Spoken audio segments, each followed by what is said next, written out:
A crise da Covid obrigou a aprazar a celebración do Día das Letras Galegas. 5 meses máis tarde, a Deputación de Pontevedra presentou hoxe a programación definitiva.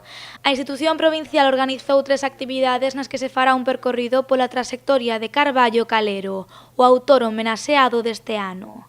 A primeira, o concerto de Xardín Desordenado, que se levará a cabo o mércores 21 de outubro ás 8 no Museo de Pontevedra.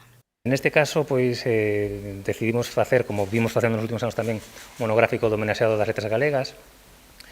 Para nós foi todo un descubrimento Carballo Calero no sentido poético, porque sí que é certo que, trascendeu, penso que todos sabemos da importancia como lingüista e a defensa, a súa proposta de reintegracionismo, non? Pero na poesía descubrimos un poeta moi directo, moi emocionante, falando de temas trascendentais como a súa defensa da República, pero tamén de outros como reunións de colegas nun bar ou a súa relación, será un pouquiño complicada coa súa cidade, con Ferrol, na súa vida pois un pouquiño fría e nos seus últimos tempos seguramente máis cálida. A programación continuará o venres 23 coa presentación do libro Carballo Calero sen fronteiras. Este evento terá lugar na sede da Deputación en Vigo. Sorprendeunos moitas facetas moi descoñecidas de Carballo Calero.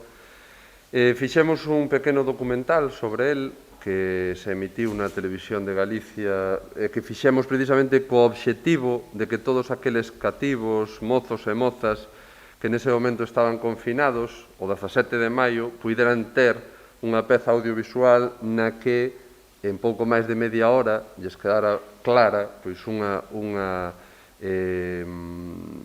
retrato sintético de quen foi Carballo Calero e de cal foi a súa importancia.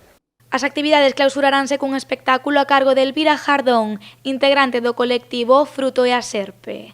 Esta cita terá lugar o venres 30 de outubro no Museo de Pontevedra.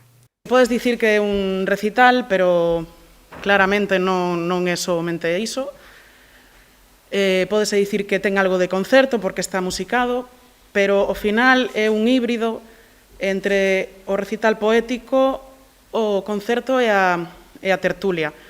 E aquí a tertulia ten un peso importante porque no fondo do proxecto, que é o importante, ou do máis importante, é a idea de diálogo, primeiro, que está concebido como un diálogo interxeneracional e interxénero co calero poético. Con motivo da Covid, todos os eventos terán cabida para 30 persoas. Para asistir será obrigatorio solicitar un convite a través do correo vicepresidencia@depo.gal.